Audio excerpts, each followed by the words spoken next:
পরিসংখ্যান খুবই high voltage একটা চ্যাপ্টার, খুবই ইম্পর্টেন্ট, একদম সুপার ডুপার ইম্পর্টেন্ট। সো এটা একটু সিরিয়াসলি আমরা দেখি। প্রথমে পরিসংখ্যানে একদম শুরুতে তোমাকে যে টপিকটা জানতে হবে সেটা হচ্ছে চলক কি, চলক বা ভেরিয়েবল কি।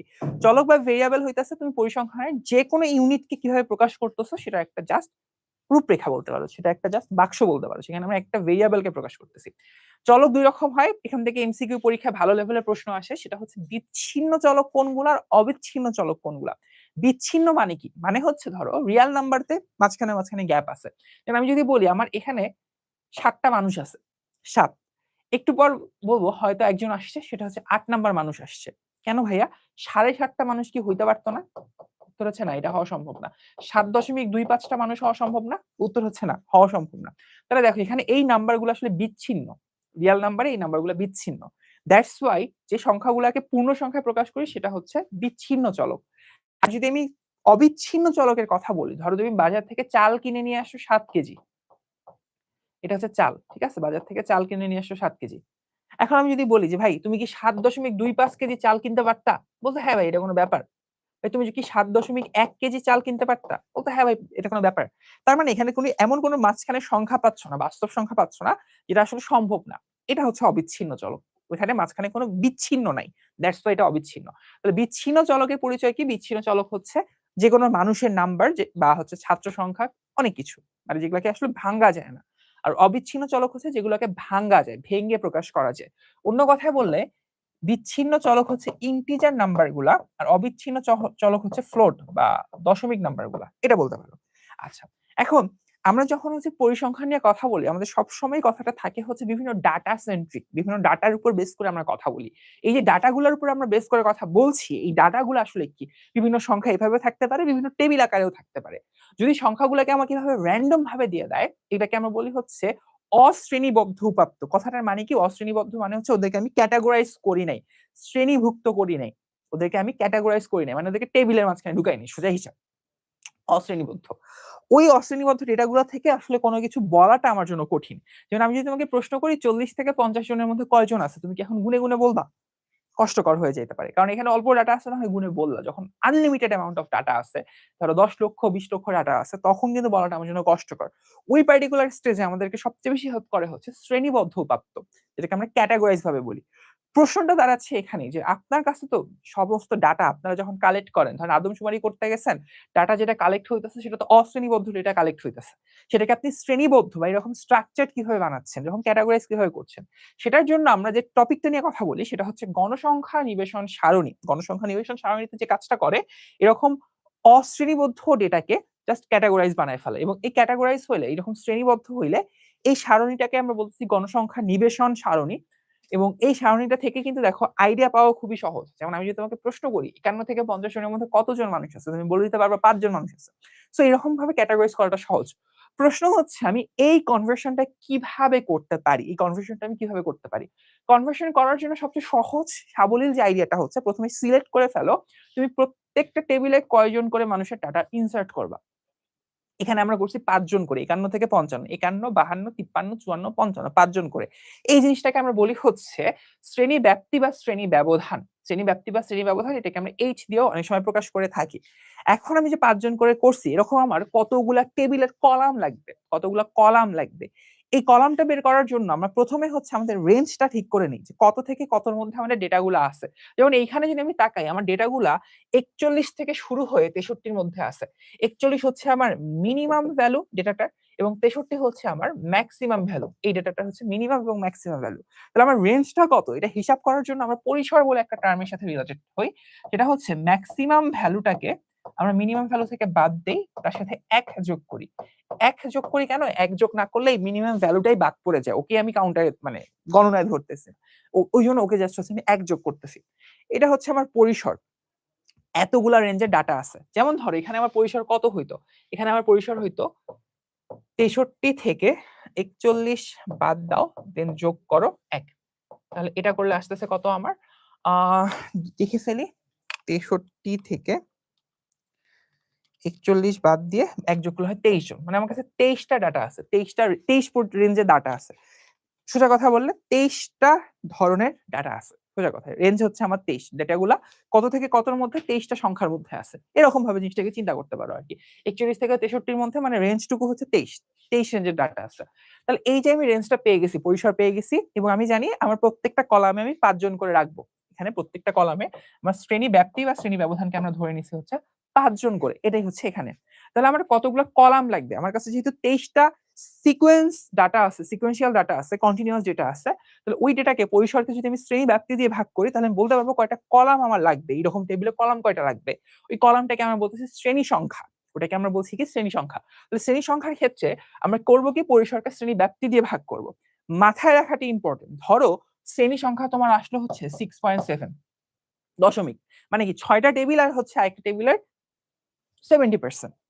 বাট এই 70% তো টেবিল হয় না, প্রত্যেকটা টেবিল পূর্ণ সংখ্যা। তাহলে এইরকম সিনারিও হইলে আমরা ওটাকে পরবর্তী ইন্টিজার, যেটা 7, 6.7 এর পরে কোন পূর্ণ সংখ্যাটা আছে 7, ওটাতে কনভার্ট করে ফেলবো। তাহলে সেই সংখ্যাটা পাওয়ার জন্য আমাদের জন্য সহজ হবে, ঠিক আছে। তাহলে পরবর্তী ইন্টিজারে আমরা কনভার্ট করে ফেলবো। এইটা গেছে হচ্ছে বেসিক আইডিয়া। সো এখানে প্রথম একটা প্রশ্ন দেখো, একটা উপাত্তে বলছে সর্বোচ্চ মান হচ্ছে আপনার ম্যাক্সিমাম, সেটার মান আপনার বলে দিছে হচ্ছে 57, আর মিনিমাম মানটা আমাকে বের করতে বলছে পরিসর বা রেঞ্জ, এই জিনিসটার মান আমাকে বলে দিছে হচ্ছে কত, বলে দিছে হচ্ছে 37, মিনিমাম মান কত। তাহলে আমরা জানি কি 37 হচ্ছে আমার ম্যাক্সিমাম মান মাইনাস মিনিমাম মান প্লাস 1। তাহলে এখানে 1 টাইপ পাশে নিয়ে আসলে হয় 36, ম্যাক্সিমাম মান হচ্ছে 57, 57 থেকে মিনিমাম বাদ দাও, তাহলে আবার মিনিমাম মানে আসে হচ্ছে 57 মাইনাস 36 করলে আসবে হচ্ছে 21। এটা হচ্ছে আমার অ্যান্সার, ঠিক আছে, সিম্পল, মোর দ্যান ইজি। আচ্ছা, পরেরটাতে যাই। পরে একটা ভালো প্রশ্ন। এই প্রশ্নটাই হচ্ছে আমাদের এতক্ষণ আমরা যত বক বক ভক ভক করছি সবকিছুর একটা স্ট্যান্ডার্ড ভার্সন। আমি কি অনেকগুলা ডাটা দিয়ে দিছি, দিয়ে বলছে আপনাকে আমি শ্রেণী ব্যাপ্তি বলে দিচ্ছি 7 শ্রেণী ব্যাপ্তি আপনি ধরে নেন, ধরে নিয়ে আপনি এর গণসংখ্যা নিবেশন সারণীটা আমাকে বের করে দেন, গণসংখ্যা নিবেশন সারণীটা বের করে দেন। সো আমরা জানি যে গণসংখ্যা নিবেশন সারণীর জন্য ফার্স্টে লাগে শ্রেণী ব্যাপ্তি, আমি ধরে নিলাম 7, তারপরে আমার দরকার হচ্ছে পরিসর। পরিসর পরিসর কত, আমার পরিসর সূত্র হচ্ছে আমার ম্যাক্সিমাম মাইনাস মিনিমামটা যোগ হচ্ছে 1। বাট আমার এখানে ম্যাক্সিমাম কত মিনিমাম কত, ঠান্ডা মাথায় যদি তুমি একটু স্ক্যান করো, মিনিমাম পেয়ে যাব হচ্ছে 36, মিনিমাম পেয়ে যাব 36, আর ম্যাক্সিমাম পেয়ে যাব হচ্ছে 91। এর থেকে কেউ ম্যাক্সিমাম আছে? এর থেকে কেউ ম্যাক্সিমাম নাই। আমার ম্যাক্সিমাম আমি পেয়ে গেছি হচ্ছে 91। তাহলে আমার পরিসর কত হচ্ছে 91, মাইনাস মিনিমাম হচ্ছে 36, যোগ হচ্ছে 1। ক্যালকুলেশন করলে আমার চলে আসে হচ্ছে 91 মাইনাস 36 যোগ 1, উত্তর হচ্ছে 56। তাহলে আমার শ্রেণীর সংখ্যা কত, মানে আমার কয়টা টেবিল লাগবে, কলাম লাগবে। তাহলে আমাদের শ্রেণী সংখ্যা হচ্ছে আমাদের পরিসর ভাগ শ্রেণী ব্যাপ্তি হচ্ছে 7, উত্তর হচ্ছে 8টা আমার টেবিল লাগবে। টেবিলটা শুরু হবে কত থেকে, টেবিলটা শুরু হবে হচ্ছে 36 থেকে, 36 থেকে 8টা সংখ্যা নিব, 36, 37, 38, 39, 40, 41, 42, 43। তো 36 থেকে 43 এইভাবে টেবিলটা শুরু হয়ে টেবিলটা এইভাবে যাবে 36 থেকে 8টা, সরি 7টা করে। তো 36, 37, 38, 39, 40, 41, 42, 7টা করে সংখ্যা নিব, নিয়ে হচ্ছে আমার এই যে আমার টেবিলটা রেডি। এখন আমি এখানে একটা টেবিল বানাই ফেলছি যাতে আমার টাইমটা একটু সেভ হয়, সময়টা আমার বাঁচে। এখন আমি আসলে করবোটা কি, আমি এখন এই ডাটাগুলোকে ধরে ধরে একটা একটা করে টেবিলে ঢুকাবো। কোন টেবিলে কোন ডাটা ঢুকবে এর জন্য আমরা ট্যালি চিহ্ন ইউজ করি। একটা করে ডাটা নিব, যে টেবিলে ঢুকবে ওই চিহ্ন টেবিলে একটা করে ট্যালি চিহ্ন দিব। তাহলে আসো শুরু করা যাক। জীবনে কি আছে দেখো, ফার্স্টে আছে 72, 72 কোথায় আছে, 72 এখানে আছে একটা। পরে আছে 48, 48 কোথায় আছে, 48 আছে এখানে। পরে আছে 37, 37 আছে কোথায়, 37 আছে এইখানে। তারপর আছে হচ্ছে 56, 56 কোথায় আছে, 56 আছে এইখানে, ঠিক আছে। তারপর 67, 74, 67, 74, 82, 36। সো 82, 36, এই যে আমি এভাবে ডেটাগুলো নিয়ে ফেলছি, এই দুইটা নিয়ে ডান। 45, 42, সো এখানে আছে হচ্ছে 42, এখানে আছে 45। তারপর 66, 55, 72, 66, 55, 72। আই নো জিনিসটা খুবই বিদঘুটে লাগতে পারে, বাট এভাবেই করতে হবে। 86, 51, 86, 51, 86, 51, 69, 69 হচ্ছে এইখানে, এই ভদ্র হয়ে যাও, ওকে নাইস। 77, 77, 91, 62। সো 77, 91 আর হচ্ছে 62, এটা 77, 91, 62, 79, 38, 79, 38 এইখানে। ওকে, কই গেল কই গেল? ওকে 79, 38, 53, 60, 74, তাহলে এখানে 53, এখানে 60 আর এখানে 74, 74 এর জন্য 5 হয়ে গেল।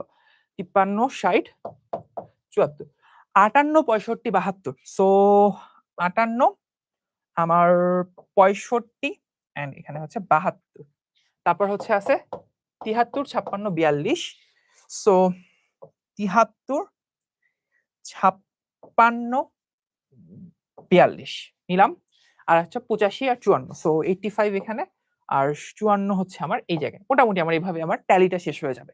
এখন গুণে ফেলো কয়টা আছে। এখানে আছে 5টা, এখানে আছে 2টা, আমি জাস্ট ইংলিশে লিখে ফেলি, ওই একটু ব্যাকে যাই। ওকে, এখানে আছে 5টা,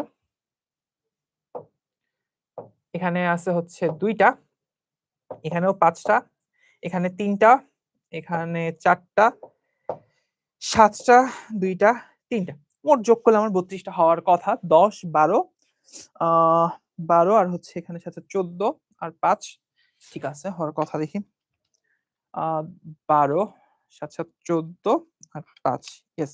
আচ্ছা, কোথাও একটা কম বেশি করছি, কোন একটা ডাটা হয়তো মিসিং হয়েছে। আচ্ছা, একটা ডাটা কোথায় মিসিং হলো? 6, 7, 4, আচ্ছা কোন একটা ডাটা আমি প্রথমে তুলছিলাম বাট ওটা কেটে চলে গেছে আর কি, হোয়াটএভার। সো একটা ডাটা কম বেশি আছে, এটা জাস্ট আমরা একটু মিলাই ফেলবো আর কি, ঠিক আছে। আচ্ছা, এখানে একটা সংখ্যা কোথাও একটা কম বেশি হয়েছিল, কোন রেঞ্জে জানি কম বেশি করলাম, আমার এখানে এডিট করতে গিয়ে হয়ে গেছে। আচ্ছা, এখানে একটা সংখ্যা কম বেশি আছে, একটু হচ্ছে মিলাই ফেললো, ঠিক আছে। মেবি আচ্ছা 78 থেকে 84 ছিল কিনা। আচ্ছা হোয়াটএভার, এটা একটু দেখা ফেললো তো যে হচ্ছে কোন একটা ডাটা কম বেশি হয়েছে। হ্যাঁ, একটু গুণ, আবার গুনো, এটা তোমাদের উপর ছেড়ে দিলাম। ঠিকঠাকই গুনছিলাম, শুধু হচ্ছে জাস্ট একটা ডাটা জাস্ট ব্যাকওয়ার্ডে চলে গেছে, হোয়াটএভার। এখানে গেল। এখন চলে আসি আমরা লেখচিত্রের ক্ষেত্রে চলে আসি।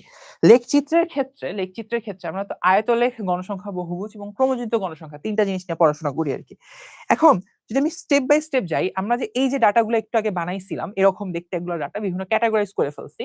সো ওই ডেটাগুলোকে যখন আমরা এরকম আয়তলেখে কনভার্ট করি, যেটা আমরা ক্রিকেট খেলার সময় প্রচুর পরিমাণে দেখি, তাহলে ওই জিনিসটা হচ্ছে আয়তলেখ। আয়তলেখ জিনিসটা কি একটু যদি বলি, ধরো এখানে মোস্তাফিজুর রহমান 10টা ওভার বল করছে, 10 ওভার বল করে সে আসলে 39 রান দিয়ে 6 উইকেট নিয়ে ফেলছে। সো বেশ ভালো লেভেলে একটা গেম খেলছে আর কি। তো এখানে আমি যদি তার রানটাকে একটু ক্যাটাগরাইজ করি, টেবিলে আসলে ক্লাসিফিকেশন করে ফেলি, প্রথম ওভারে সে 2 রান, তারপরে 3, 5, 2 এভাবে সে রানগুলো দিছে, মোট 39টা রান দিছে।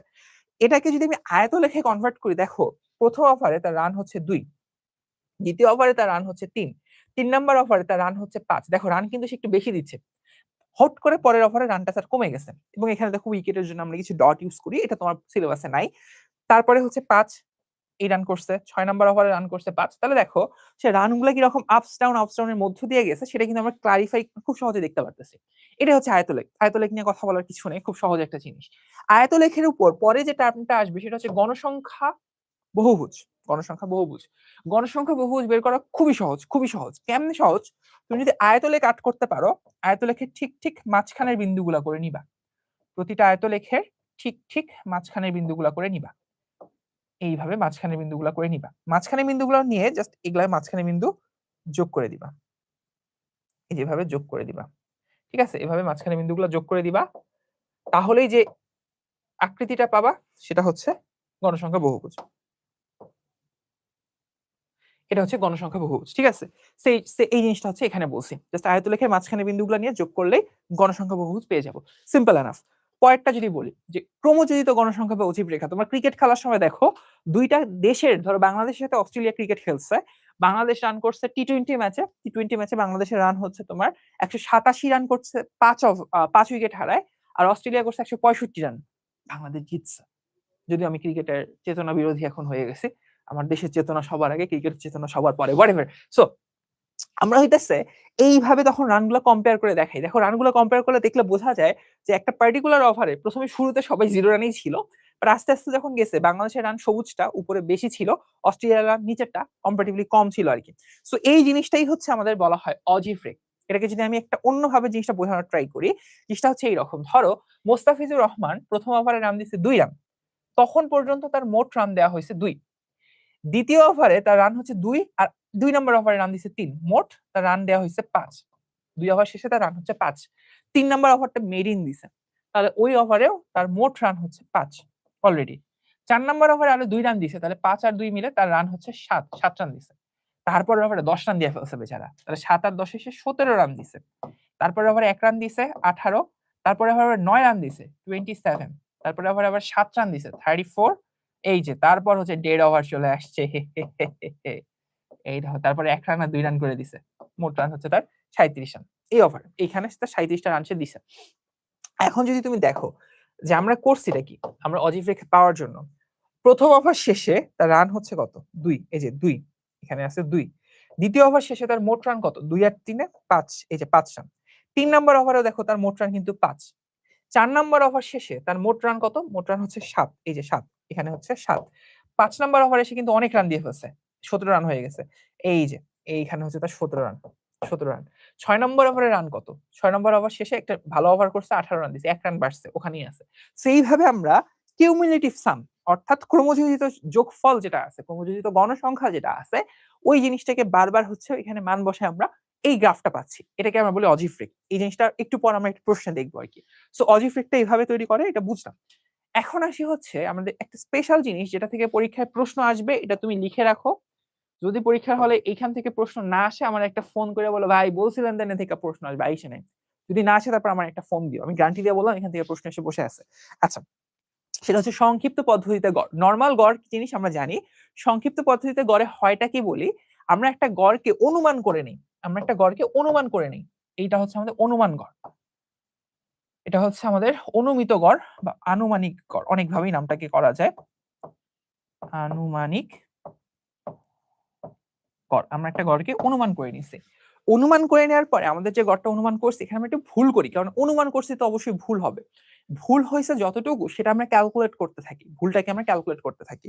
ভুলটা ক্যালকুলেট করতে করতে আমরা ভুলটা এখানে আসলে ভুলটা ক্যালকুলেট করছি, করে যতটুকু ভুল হয়েছে সেটাকে আমরা কারেক্ট করে ফেলি। ব্যাপারটা কিভাবে তোমার বলি, ধরো তোমাকে আমি 3টা সংখ্যা দিলাম, হ্যাঁ সিম্পল ভাবে বলি। ধরো একটা সংখ্যা দিলাম 30, একটা সংখ্যা দিলাম 43, একটা সংখ্যা দিলাম হচ্ছে 56, দিয়ে বলছি এদের গড় কত। তুমি আমাকে আন্দাজি একটা গড় বলে দিলা যে ভাই আসেন এর গড় আমরা ধরে নিই হচ্ছে 40, এর গড় ধরে নিই 40। এটা হচ্ছে আমার আনুমানিক গড়, আমি অনুমান করে একটাকে গড় বলে ফেলছি।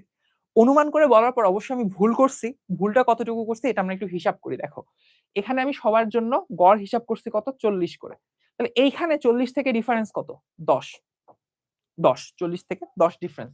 এখানে ডিফারেন্স হচ্ছে 3 বেশি, এখানে 10 কম, এখানে 3 বেশি, আর এখানে প্রায় 16 বেশি।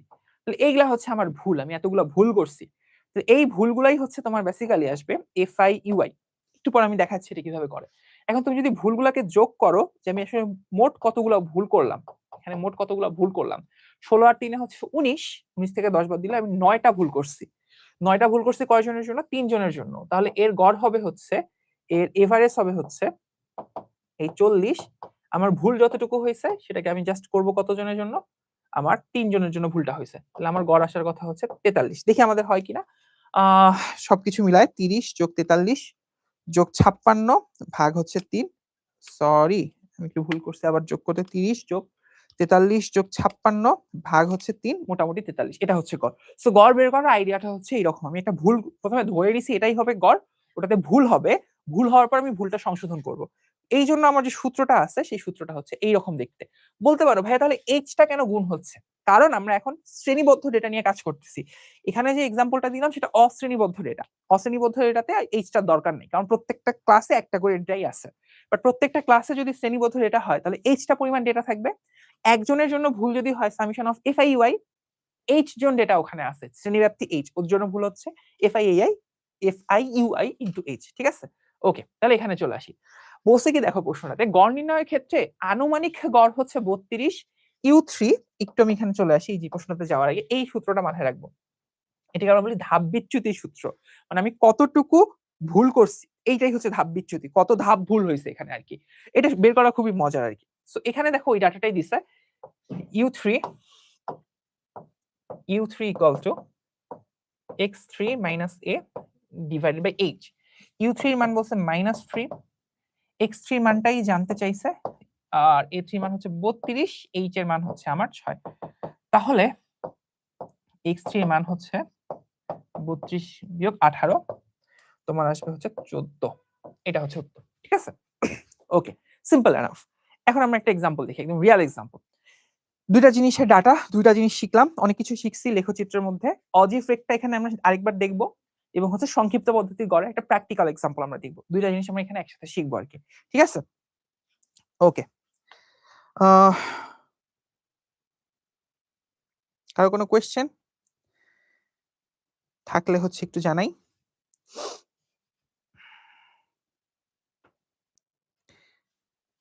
আচ্ছা, অনেকে বলতেছে এটা 21 হবে। 21 কেমনে হবে? না, 21 তো অপশনে নেই, ঠিক আছে? আচ্ছা, ওকে, পরেরটা। তো সংক্ষিপ্ত পদ্ধতিতে গড়ে চলে যাই, সংক্ষিপ্ত পদ্ধতি গড়ে চলে যাই। দেখো, সংক্ষিপ্ত পদ্ধতি গড়ের জন্য আমার এখানে আমি বলছিলাম যে আমি কাউকে গড় ধরে নিব, গড় তো একটা মান, বাট আমার এখানে ডেটাগুলো কিভাবে দেয়া আছে? শ্রেণী ব্যবধান ভাবে দেয়া আছে। আমরা যেটা করব, গড় ধরে নেওয়ার জন্য এর মাঝামাঝি মান, মধ্যমানটাকে একটা রাশিতে নিব, একটা সারিতে নিব। এই মানটাই হচ্ছে ওই প্রত্যেকটা ক্লাসের রিপ্রেজেন্টেশন, ওই প্রত্যেকটা ক্লাসের গড় হচ্ছে এই মানটা। তো দেখো, 36 থেকে 40 এর মধ্যমান কত হবে? 36 যোগ 40 ভাগ 2 করলে হবে 38, তাই তো? 36 যোগ 40 ভাগ 2, এটা হচ্ছে 38। আর এটা হবে হচ্ছে 43, এটা হবে হচ্ছে 48, এটা হবে হচ্ছে 53, এটা হবে হচ্ছে 58, এটা হবে 63, এটা হবে 68 ধরলাম। এখন আমাদের স্বাধীনতা আছে, আমরা এই যে গণসংখ্যাটা তো হচ্ছে প্রশ্নে দেয়া আছে, ওটা জাস্ট এই বরাবর বসাইছি। এখন আমাদের স্বাধীনতা হচ্ছে আমরা যে কোনো একজনকে এখান থেকে যে মধ্যবিন্দু আমরা ধরে ফেলছি, প্রত্যেকটা মধ্যবিন্দুই কিন্তু প্রত্যেকটা শ্রেণীর ব্যাপ্তির গড়, প্রত্যেকটা ক্লাসের গড়ই হচ্ছে এই মধ্যবিন্দু। সো এই গড়টাই আমরা ওই মানে ওটার রিপ্রেজেন্টেশন হিসেবে এই গড়টাকে নিচ্ছি। এখন আমরা এই গড়টার মধ্যে থেকে ধরে নেই, যাকে ইচ্ছা তুমি ধরতে পারো, তুমি চাইলে 48 ধরতে পারো, 58 ধরতে পারো, মাঝামাঝি ধরা ভালো, অঙ্ক ছোট হয় আর কি। ধরলাম আমি এই জিনিসটা হচ্ছে আমার গড়, আমি ধরে নিছি এটা হচ্ছে আমার আনুমানিক গড়, আমি ধরে নিলাম যে এটা হচ্ছে আমার গড়। তাহলে এটা যদি আনুমানিক গড় হয়, আমরা এই সূত্রে ফেলে দিতে পারি, ধাপ বিচ্যুতি। এটা সূত্রটা লিখতে হয়, বাট সূত্রটার কোনো কাজ করতে হয় না, সূত্র ছাড়াই সহজে করে ফেলা যায়। জাস্ট আনুমানিক গড় যদি লিখো, তাহলে এইখানে লিখবা ওই বরাবর 0, ওই বরাবর 0, নিচে লিখবা 1 2 3, আর উপরে লিখবা হচ্ছে -1 -2 -3। খুবই সিম্পল, খুবই সিম্পল। জাস্ট এই যে এক গুণা শিখতে হবে আর কি। এই সূত্রটা কঠিন, বাট এমনি জিনিসটা অনেক সহজ। তাহলে এখানে আমরা ধাপ বিচ্যুতি নিয়েছি, যেটাকে আমরা ইউআই বলতেছি। আর গণসংখ্যা হচ্ছে আমার এফআই, যেটা আমাকে এই ডাটাই দিয়ে দিছে গণসংখ্যা। তাহলে এফআই এর ইউআই এর গুণফল মানে কি? আমি ধাপ বিচ্যুতি দিয়ে বুঝাচ্ছি আমি কত ধাপ ভুল করছি, একজনের জন্য কতটুকু ভুল করছি, বাকিদের জন্য কতটুকু ভুল করছি। তাহলে 15 গুণন 0, এই ধাপে আমার কোনো ভুলই হয়নি।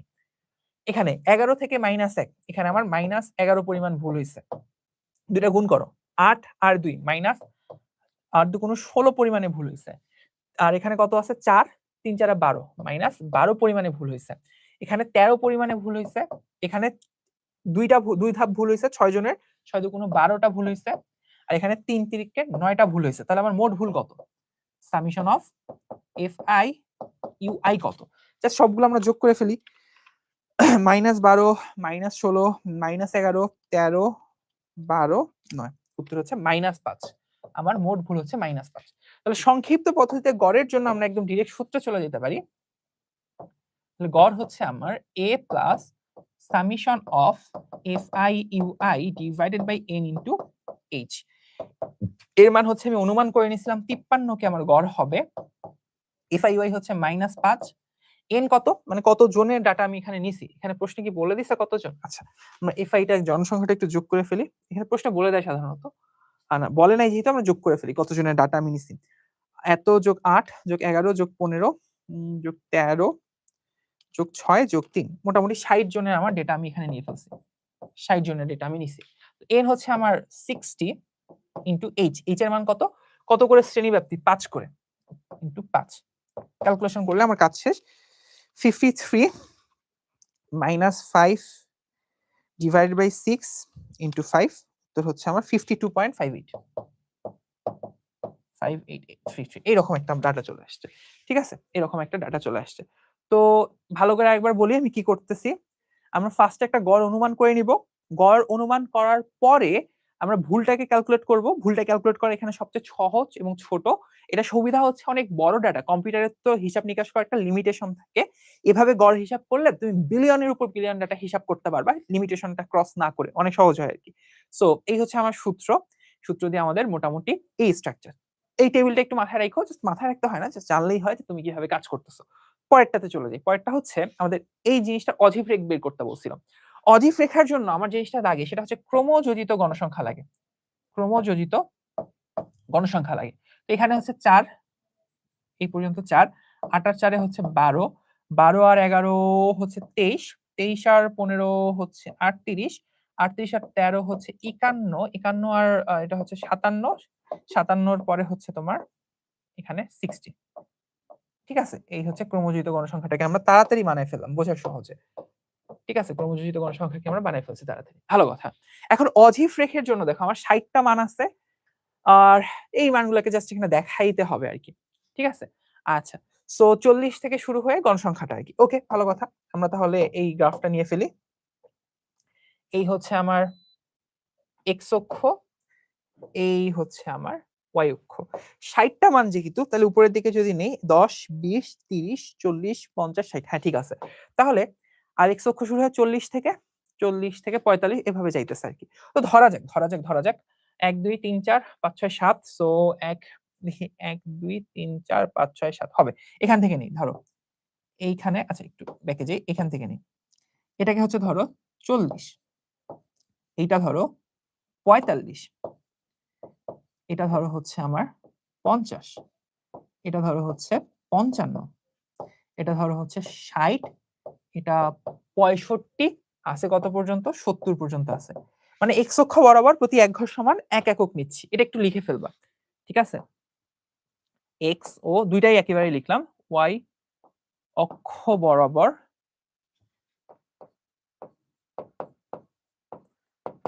প্রতি ১ ঘর সমান ১ একক ধরে আমরা এটা অঙ্কন করতেছি।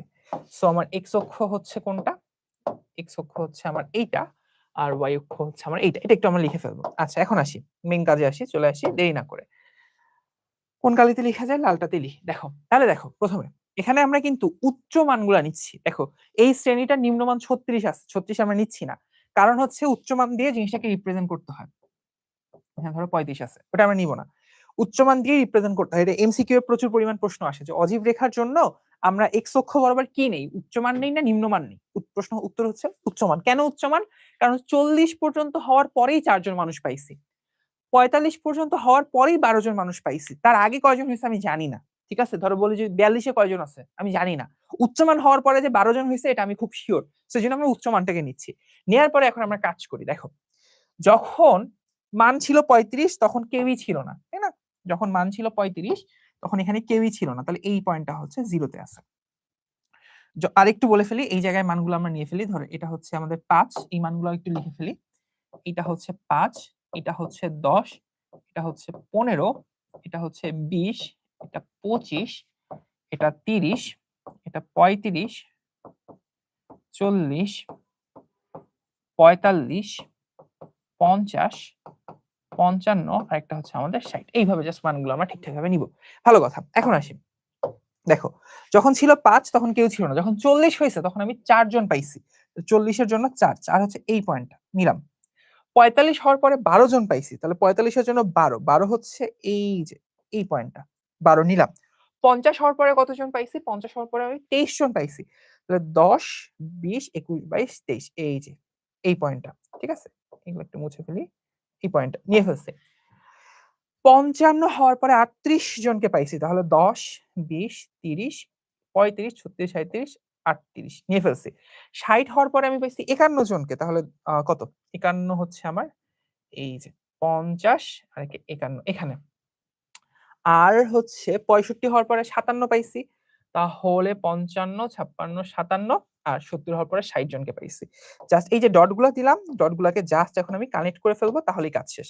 এই যে এইটা, এইটা, এইটা, এইটা ঠিকঠাক ভাবে কানেক্ট করব পরীক্ষার হলে। এই গেল আমার অজীব রেখ। ঠিক আছে? এই হচ্ছে অজীব রেখ। That's it. এটাই হচ্ছে আমার অ্যান্সার। এই প্রশ্নের অ্যান্সার হচ্ছে এতটুকুই। জাস্ট ডাটাগুলো একটু ঠিকঠাক ভাবে এড করে ফেলো তাহলেই কাজ শেষ। কাহিনী খুবই সিম্পল। জাস্ট ক্রমযোজিত গণসংখ্যা নিব, উচ্চ ক্রম বরাবর ওই মানগুলো বসায় দিব। আমার কাজ শেষ। এখানে পরেরটা দেখি। ও আচ্ছা, এখানে একটা জিনিস বলতে ভুলে গেছি। এখানে যদি আমি প্রশ্নে এভাবে চিত্রটা আর্ট করে ফেলছি, তোমরা কিন্তু প্রশ্নে করবা না, তোমরা হচ্ছে খাতায় সুন্দর করে এভাবে ছক আর্ট করে ক্রমযুক্ত গণসংখ্যা, এই ক্রমযুক্ত গণসংখ্যাটা আর্ট করে ফেলবা, ত্রিভুজটা, কি বলবো, টেবিলটা। ওকে, পরেরটা মধ্যক। মধ্যকের ক্ষেত্রে ইম্পর্টেন্ট পার্ট হইতেছে যে মধ্যক দুই ভাবে আমরা বের করি। একটা হচ্ছে অশ্রেণীবদ্ধ ডেটার জন্য মধ্যক আমরা বের করি এই ফর্মুলা ইউজ করে। যখন n এর মান বিজোড় হয়, বিজোড় হইলে কি করি আমরা, n+1/2 তম পদটা নিই, মানে ঠিক n+1 এর মাঝখানের পদটা নিই আর কি। আর যখন জোড় হয় তখন আমরা একটা সমস্যায় পড়ি। সমস্যা হচ্ছে আমরা জোড় সংখ্যক পদ, মাঝখানে আছে দুইজন, আমরা কাকে মধ্যক অ্যানাউন্স করব? তখন আমরা করি কি, দুইটা পদেই নেই, মাঝখানে দুইটা পদ নেই, ওদের গড়কে বলি ভাই তুমি হচ্ছে আজকে থেকে মধ্যক, দ্যাটস ইট। আর যখন আমাদের শ্রেণীবদ্ধ ক্যাটাগরাইজ ওই টেবিল করে দেয়া ডেটাগুলো থাকে, তখন আমাদের মধ্যক বের করার জন্য আমরা এই ফর্মুলাটা হেল্প নেই। এই ফর্মুলা কই থেকে আসছে, কিভাবে আসছে, এই জিনিসটা আমি ক্লাসে অনেক ডিটেইলসে বুঝাইছি। আজকে যেহেতু আমাদের ক্র্যাশ কোর্স সময় কম, সো এখানে আমি অত ডিটেইলসে বুঝাবো না। সো এখন দেখো এখানে কি কি ডাটা কথাবার্তা আছে, এটা একটু আমরা বুঝি। ফার্স্ট অফ অল আমরা মধ্যকের জন্য একটা শ্রেণী পাই, যে শ্রেণীতে মধ্যক আছে। কেমনে বুঝেন আপনি? ধরো মানুষ আছে তোমার 60 জন, তাহলে মাঝখানে কে থাকার কথা? 30/31। ও কোন শ্রেণীটাতে ঢুকে আছে? ও ঠিক মাঝখানে শ্রেণীটাতে যেটা আছে ওটা হচ্ছে আমার মধ্যক শ্রেণী।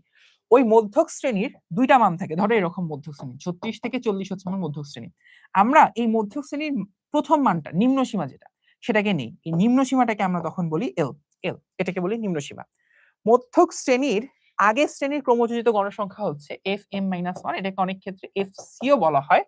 তাহলে সূত্র হচ্ছে আমার n/2 - fc/fm। fm হচ্ছে ওই মধ্যক শ্রেণীর গণসংখ্যা, মধ্যক শ্রেণীর গণসংখ্যা। এই সূত্রটা দেখতে এরকম কেন, এই জিনিসটা আমি খুবই ডিটেইলসে ব্যাখ্যা করছি। সাধারণত সূত্র প্রমাণ তোমাদের বইয়ে নাই, বাট আমি হচ্ছে ক্লাসে পড়ানোর সময় অনশর্ট ক্লাসটা যখন নিছি তখন এই সূত্র প্রমাণটাও ধরে বুঝাইছি, যাতে এই সূত্রটা পরীক্ষা হলে যদি তুমি ভুলেও যাও, যে তুমি ফিল করতে পারো যে এই সূত্রটা আসলে কিভাবে কাজ করতেছে, আমি যাতে সূত্র বানাই হইলো, সূত্রটাকে রিট্রিভ করে হইলো পরীক্ষা হলে সলভ করে আসতে পারি ইনটু এইচ। ঠিক আছে, সো এই জিনিসটাকে আমরা প্র্যাকটিক্যালি একটু পর একটা অঙ্ক দিয়ে দেখছি। তবে তার আগে এটা দেখো, এখানে অনেকগুলো উপাত্ত দিয়ে দিছে, দিয়ে বলছে এর মধ্যক কত। মানুষ যে ভুলটা করে, মানুষ দেখে যে ভাই প্রথমে গণা শুরু করে দেয়, ভাই কয়টা আছে, 1 2 3 4 5 6 7 8 9 10টা আছে, তাহলে 10 হচ্ছে আপনার n এর মান। আপনার কি লাগবে, n/2 তম পদ লাগবে, আর n/2 প্লাস 1 তম পদ লাগবে। এই দুইটা পদের অর্ধেকই হচ্ছে আপনার মধ্যক। সোজা কথায় বললে পঞ্চম পদ লাগবে এবং ষষ্ঠ পদ লাগবে, তাদের গড়কে করব হচ্ছে আমরা মধ্যক। এটাই হচ্ছে তোমরা বলো। বাট ঝামেলা যেটা হচ্ছে, এখন তুমি যদি পঞ্চম আর ষষ্ঠের দিকে যাও, তাহলে পঞ্চম হচ্ছে 18 আর ষষ্ঠ হচ্ছে 43, ভাই তাহলে 18 যোগ 43/2 হচ্ছে আমার মধ্যক। ইহা একটি পাপ। ঠিক আছে, এই পাপ করিলে কর্তৃপক্ষ দায়ী থাকিবে না। এখন এই পাপ থেকে বাঁচার উপায় কি, মানে ভুলটা কোথায় হয়েছে? ভুলটা হয়েছে হচ্ছে মধ্যক বের করার জন্য ডেটাগুলোকে সাজানো থাকতে হবে, ঊর্ধ্বক্রম অনুসারে সাজানো থাকতে হবে। এখানে সাজানো নাই, সাজানো গোছালো থাকতে হবে।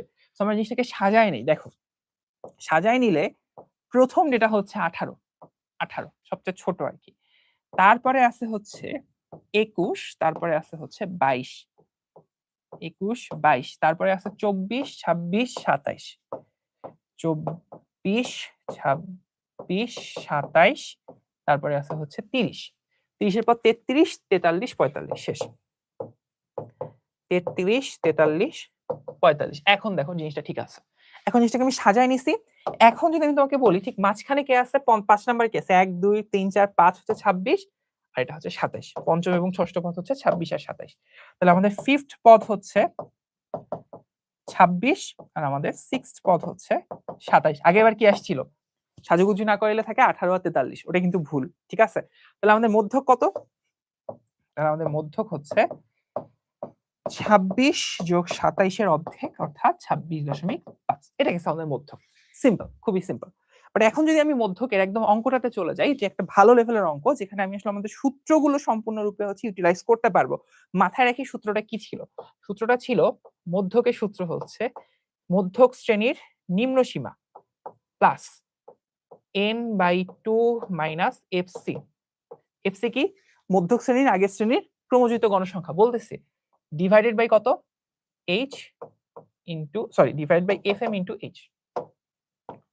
ডিভাইড বাই মধ্যক শ্রেণীর ফ্রিকোয়েন্সি ইনটু শ্রেণী ব্যাপ্তি। ঠিক আছে, দেখো এই যে ভালো করে দেখো, divide by FM into H। ঠিক আছে, মাথায় রাখবো এগুলা। ওকে, আমি সূত্রগুলো কিন্তু আমারও যে মনে থাকে ব্যাপারটা এমন না, বাট আমি এই জিনিসটা অনেক নির্ভেজাল ভাবে বলতে পারি, কারণ আমি সূত্র প্রমাণটা জানি, আমি আসলে ফিল করতে পারি সূত্রটা এরকম হবে। এই যে ম্যাথমেটিক্সে ফিল করার ব্যাপারটা, এটা কিন্তু খুবই ইম্পর্টেন্ট। ম্যাথমেটিক্স এই ফিলিংসটা খুবই ইম্পর্টেন্ট, এবং ম্যাথমেটিক্স যদি ফিল করতে না পারো তাহলে পরীক্ষার হলে হচ্ছে অনেক পারা অঙ্ক ভুল করে আসবা। আর যদি ম্যাথমেটিক্সের ফিলিংসটা থাকে, আমি যেমন করছি, আমি বুয়েট পরীক্ষাতে এবং রাজশাহী ইউনিভার্সিটির পরীক্ষাতে এমন অনেক প্রশ্ন দাগায় আসছি যে প্রশ্ন আমি সলভ করতে পারি না, বাট আমি খুবই কনফিডেন্টলি দাগাইছি এবং ওটা সলভও হয়েছে, একদম পারফেক্টলি আমি দাগাইছি, কারণ আমি কিছুটা ফিল করতে পারতেছিলাম যে এই প্রশ্নটা এই লজিকে এই উত্তরগুলো হবে না, তিনটা অপশন এইভাবে বাদ পড়ে যাচ্ছে, তাহলে এইটাই অপশন, এটাই উত্তর। That's it. আমি অঙ্ক পারি না, বাট লজিক খাটায় হচ্ছে ফিল করে বের করে নিয়ে আসা যায়। আচ্ছা, হোয়াটএভার, তাহলে শুরু করি। দেখো, এখন কথা হচ্ছে আমরা এখানে কি নিব, আমাদেরকে এই টেবিলটা দিয়ে দিচ্ছে, এখান থেকে মধ্যক বের করতে হবে। মধ্যক বের করার প্রথম শর্ত হচ্ছে আপনাকে ক্রমযোজিত গণসংখ্যা বের করতে হবে। করে ফেলি, 6, 18, তারপর 38, 48, 50। এখন দেখো তো এখানে মানুষ আছে কয়জন, 50 জন। আমার n এর মান হচ্ছে 50, তাহলে n/2 কোথায়, n/2 তম পদ কত, n/2 তম পদ হচ্ছে 25 তম পদ। 25 তম পদটা কোন শ্রেণীতে আছে ভাইয়া, 25 তম পদটা কোন শ্রেণীতে আছে, এই দেখো 18 থেকে 25, তার মানে 25 তম পদ আছে হচ্ছে এই শ্রেণীটাতে, এই শ্রেণীতেই 25 তম পদ আছে। তাহলে এইটাকে আমরা বলি হচ্ছে মধ্যক শ্রেণী, এই শ্রেণীটাকে আমরা বলবো হচ্ছে মধ্যক শ্রেণী, এটাই হচ্ছে আমাদের মধ্যক শ্রেণী। তাহলে আমাদের মধ্যক শ্রেণী কত, মধ্যক শ্রেণী হচ্ছে, মধ্যক শ্রেণী হচ্ছে আমাদের 41 থেকে 50, এই শ্রেণীর মাঝখানেই মধ্য কোথাও একটা লুকিয়ে আছে। ঠিক আছে, ভালো কথা। এখন তাহলে মধ্যক শ্রেণীর নিম্ন সীমা অর্থাৎ এল, মধ্যক শ্রেণীর নিম্ন সীমা এল এর মান হচ্ছে এই যে নিচের মানটা 41, এল পাইছি। FM হচ্ছে মধ্যক শ্রেণীর ফ্রিকোয়েন্সি, এই যে এইটা, এই জিনিসটা হচ্ছে আমার এফ এম, এটা হচ্ছে FM মধ্যক শ্রেণীর ফ্রিকোয়েন্সি। FM হচ্ছে কত, FM হচ্ছে আমার 20। এই হচ্ছে শ্রেণীব্যাপ্তি, শ্রেণীব্যাপ্তি দেখলেই বুঝতে পারতেছো 10 করে করে দিছে, সো আমি এখানে লিখে ফেলি, শ্রেণীব্যাপ্তি হচ্ছে আমাদের 10। আর এফসি, এফসি কে আমরা অনেক সময় বলি হচ্ছে FM-1, মানে হচ্ছে মধ্যক শ্রেণীর আগের শ্রেণীর কিউমুলেটিভ সাম, ক্রমযোজিত গণসংখ্যা। মানে কি, মানে হচ্ছে মধ্যক শ্রেণী এইটা, তার আগের শ্রেণী কোনটা, এইটা, এই শ্রেণীতে যে কিউমুলেটিভ সাম আছে, ক্রমযোজিত গণসংখ্যা আছে, এইটাই হচ্ছে আমার এফসি, এটাই হচ্ছে আমার এফসি। এফসি মান হচ্ছে 18। সো এই হচ্ছে গিভেন ডাটাগুলা যেটা আমার লাগবে, নিলাম। নেয়ার পরে এই ডেটাগুলাকে আমি এখন করব কি, মধ্যকে কনভার্ট করে ফেলবো। তাহলে আমার মধ্যক শ্রেণী কত, মধ্যক শ্রেণী হচ্ছে, মধ্যকের মান কত, মধ্যকের মান হচ্ছে 41 যোগ n/2 মানে হচ্ছে 25 মাইনাস ফ্রিকোয়েন্সি এফসি, এফসি এর মান হচ্ছে কত নিলাম 18 ডিভাইডেড বাই FM, FM এর মান হচ্ছে 20 ইনটু শ্রেণীব্যাপ্তি হচ্ছে আমার 10 করে। দেখো ঠিক আছে কিনা, 41, 25 থেকে বাদ দিচ্ছি হচ্ছে 20, এফসি 18, দেন হচ্ছে 20 দিয়ে ভাগ করে, ওকে এনাফ, গুড এনাফ। তাহলে লিখে ফেলি 41 যোগ 25 বিয়োগ 18 ভাগ 20 গুণন 10, আমার মান আসছে হচ্ছে 44.5। এইটা হচ্ছে আমার মধ্যকের অ্যান্সার। বুঝতে পারছি, সিম্পল, একদম সিম্পল, সহজ সাবলীল। এবং মধ্যক বের করার জন্য যে আমি এরকম চিত্রের মাঝখানে, এমসিকিউ কিন্তু এরকম প্রশ্ন আসে, তুমি একদম চিত্রের মাঝখানে ফার্স্টে মধ্যক শ্রেণী জাস্ট একটা লাইন বাড়ায় চিত্রের মাঝখানে যদি ক্যালকুলেট করতে পারো, এই প্র্যাকটিসটা যদি করতে পারো, এরকম হাবি জাবি করে সব না লিখে শুধু এই টেবিলটার দিকে তাকায়, কোন জিনিসটা FM, কোন জিনিসটা আমার L, কোন জিনিসটা হচ্ছে FC, H এর মান কত, এই সবকিছু তাকায় থেকে যদি চিত্র থেকে মধ্যক বের করতে পারো, তাহলে তোমার মধ্যকের প্রিপারেশন কমপ্লিট। যদি কমপ্লিট না, এই চিত্র থেকে প্র্যাকটিস করা শুরু করো। পরেরটা প্রচুরক, বাই দ্য ওয়ে আবারও আগের মতো বলতেছি, মধ্যক শ্রেণীর জন্য ক্রমযোজিত গণসংখ্যাটা এভাবে হিসাব করবা, ওকে। আচ্ছা, সো পরেরটা প্রচুরক, প্রচুরক মানে কি, কোন সংখ্যাটা প্রচুর পরিমাণে আছে, দ্যাটস ইট। এটা তো গুণে গুণে বলা যায়, তুমি যখন অশ্রেণীবদ্ধ ডেটা নিয়ে কাজ করতেছো তখন কোন সংখ্যাটা সবচেয়ে বেশি আছে এটা গুনতে পারা আমাদের বাম হাতের খেলা, এটা গোনাটা কোনো ব্যাপার না আর কি। কিন্তু যখন আমি শ্রেণীবদ্ধ ডেটা নিয়ে কাজ করতেছি, তখন ওকে, তখন আমাকে আসলে এই সূত্রটা ইউজ করতে হবে প্রচুরকের জন্য। ঠিক আছে, তখন প্রচুরকের জন্য এই সূত্রটা ইউজ করতে হবে। দেখতে অনেকটা সিমিলার, বাট এই সূত্রটা দেখতে যতটা ভয়ঙ্কর, এই সূত্র দিয়ে অঙ্ক করা ততটাই সহজ, ততটাই মজা, এবং এটা এমসিকিউ এর জন্য খুবই ইম্পর্টেন্ট বলতে পারো। এমসিকিউ এর জন্য বেশ ভালো লেভেলের ইম্পর্টেন্ট কম্পেয়ার টু সিকিউ। ঠিক আছে, কম্পেয়ার টু সিকিউ, এমসিকিউ এর জন্য এটা খুব ভালো লেভেলে ইম্পর্টেন্ট। সো এখানে একটু বলে ফেলি, প্রচুরক শ্রেণীটা কি? প্রচুরক শ্রেণী হচ্ছে যে শ্রেণীতে প্রচুরক আছে। সেখানে F1 কি জিনিস? F1 হচ্ছে ওই প্রচুরক শ্রেণীর গণসংখ্যা থেকে তার আগের শ্রেণীর গণসংখ্যা বাদ দিব। মানে সোজা কথায় বললে, ধরো প্রচুরক শ্রেণী হচ্ছে FM, এখানে প্রচুর পরিমাণে সংখ্যাটা আছে FM, সবচেয়ে বেশি আছে FM এ। আর তাহলে ওর আগের শ্রেণী কোনটা? FM-1, ওর ফ্রিকোয়েন্সি, দুইটা ফ্রিকোয়েন্সি বাদ দিলে পাবো F1, আর F2 হচ্ছে ওই প্রচুরক শ্রেণী থেকেই FM+1 বাদ দিব। এটা মানে দুই জায়গাতেই কেন হচ্ছে FM থেকে বাদ দিচ্ছেন, কারণ FM-টাই প্রচুরক, প্রচুরক শ্রেণীর গণসংখ্যাটাই সবচেয়ে বেশি এবং সবচেয়ে বড় সংখ্যাটা, সেখান থেকে আগেরটা বাদ দিব প্লাস মাইনাস পরেরটা বাদ দিব, দুইটা হচ্ছে আলাদা সংখ্যা নিব, নিয়ে আমরা এই সূত্র অ্যাপ্লাই করব। করে ফেলি, একটা সহজ এক্সাম্পল দেখি। দেখো, এক্সাম্পল না দেখলে আসলে বোঝাটা কঠিন। এখানে আমার 30টা স্টুডেন্টের নাম্বার দিছে, ভালো কথা, দিয়ে দেখো তো গণসংখ্যা যে আমাকে দিছে, এই গণসংখ্যার মধ্যে কোন সংখ্যাটা সবচেয়ে বেশি পরিমাণে আছে, প্রচুর পরিমাণে আছে, প্রচুরক কোনটা? উত্তর হচ্ছে এইটা, এই সংখ্যাটা সবচেয়ে বেশি আছে। তাহলে এইটা হচ্ছে আমার প্রচুরক শ্রেণী, এইটা হচ্ছে আমার প্রচুরক শ্রেণী, এটা হচ্ছে আমার প্রচুরক শ্রেণী। ভালো কথা, প্রচুরক শ্রেণী যদি এইটা হয়, প্রচুরক শ্রেণীর নিম্ন সীমাটা কোনটা? নিম্ন সীমা হচ্ছে 46। ঠিক আছে, প্রচুরক শ্রেণীর নিম্ন সীমা হচ্ছে 46। দেখো ভালো করে, আমাদের কিন্তু সূত্র কি ছিল? এল মানে প্রচুরক শ্রেণীর নিম্ন সীমা, নিম্নমান। আমাদের সূত্রটা যদি আমরা লিখে ফেলি, প্রচুরক হচ্ছে, দুইটাকে এম দিয়ে লিখলাম সমস্যা নাই, plus F1 by F1 plus F2 into H. এই সূত্রটা কিভাবে কাজ করে এই জিনিসটা আমি কিন্তু পরিসংখ্যানে ওয়ান শট ক্লাসে এক্সপ্লেইন করছি ভালো করে, ওগুলা ভালো করে বুঝে আসবে। আচ্ছা দেখো, এখন প্রচুরক শ্রেণীর নিম্ন সীমা কত? এল, এল এর মান হচ্ছে আমরা পাইছি 46, প্রচুরক শ্রেণী কত? 46 থেকে 51। তাহলে F1 এর মান কত? F1 এর মানটা দেখো, বের করা, চিত্র থেকেই বের করা সহজ, ছবি থেকেই। এই ডিফারেন্সটা কত? 4 থেকে 12, ডিফারেন্স হচ্ছে 8। আমি ভাই ভেঙে লিখি, 12 থেকে 4 বাদ দিলে থাকে হচ্ছে 8। এই ডিফারেন্সটাই হচ্ছে আমার F1, এই ডিফারেন্সটাই হচ্ছে আমার F1। আর F2 কি জিনিস? F2 হচ্ছে এই যে 12 থেকে 6, এই ডিফারেন্সটা। F2 হচ্ছে আমার 12 থেকে 6, উত্তর হচ্ছে 6, এটা হচ্ছে ডিফারেন্স। তাহলে আমি কিন্তু সব ডাটাই জানি। দেখো, তাহলে আমি এখন যদি বলি প্রচুরক কত, প্রচুরককে কিভাবে লিখে? এম নট দিয়ে লিখছি আমরা, সো আমরা এখানে এম নট দিয়ে লিখলাম। প্রচুরক হচ্ছে আমার 46 যোগ F1 এর মান কত পাইছি? F1 এর মান পাইছি 8, 8 যোগ 6 ইন্টু এইচ, এইচ এর মান হচ্ছে 5 করে আসছে। এটা হচ্ছে শ্রেণীব্যাপ্তি, শ্রেণীব্যাপ্তি টাকা থাকলে বোঝা যায় এটা হচ্ছে 5 করে আসছে। তাহলে বের করে ফেলো, 46 যোগ 8 ডিভাইডেড বাই 8 প্লাস 6 ইন্টু 5, আমার চলে আসে হচ্ছে 48.85, 48.857, এইটা হচ্ছে আমার এইচ এর মান। আইডিয়া বুঝছি? আচ্ছা, তাহলে এইখানে হচ্ছে প্রচুরকের খেলাটা। এখন একটা কথা বলি, আমি একটু আগে বলছি মধ্যকের ক্ষেত্রে, প্রচুরকের ক্ষেত্রে সূত্র ভুলে গেলে মনে রাখার উপায় হচ্ছে যে প্রমাণটা আমি তোমাদেরকে ক্লাসে অন শট ক্লাসে দেখাইছিলাম, 1 নাম্বার। 2 নাম্বার হচ্ছে তুমি কিভাবে শিওর হবা যে তোমার এই পার্টিকুলার প্লেসে প্র্যাকটিসটা তোমার ম্যাক্সিমাম আছে, প্র্যাকটিসটা একদম পারফেক্ট লেভেলের আছে, সেটা হচ্ছে তুমি এই ছক থেকে, অর্থাৎ গণসংখ্যা নিবেশন সারণী থেকেই তুমি আসলে আকায় থেকে একটু হাতে ক্যালকুলেশন করে তুমি বলে দিতে পারতেছো কোনটা প্রচুরক কোনটা মধ্যক। এই ছক থেকে যদি তুমি প্রচুরক মধ্যক বের করতে পারো, এসব হাবি জাবি বাদ দিয়ে, তাহলে তুমি বুঝবা তোমার প্রস্তুতি ম্যাক্সিমাম আছে, মধ্যকের ক্ষেত্রেও প্রচুরকের ক্ষেত্রেও। আর একটা স্পেশাল জিনিস দেখাই, স্পেশাল জিনিস হচ্ছে একটা অঙ্ক করবা প্র্যাকটিসের জন্য, যে একটা অঙ্কের মধ্যে তোমার পুরা পরিসংখ্যানের যতগুলা কনসেপ্ট আছে সবগুলা কভার আপ হয়ে যাবে। সেই অঙ্কটা হচ্ছে এই অঙ্কটা।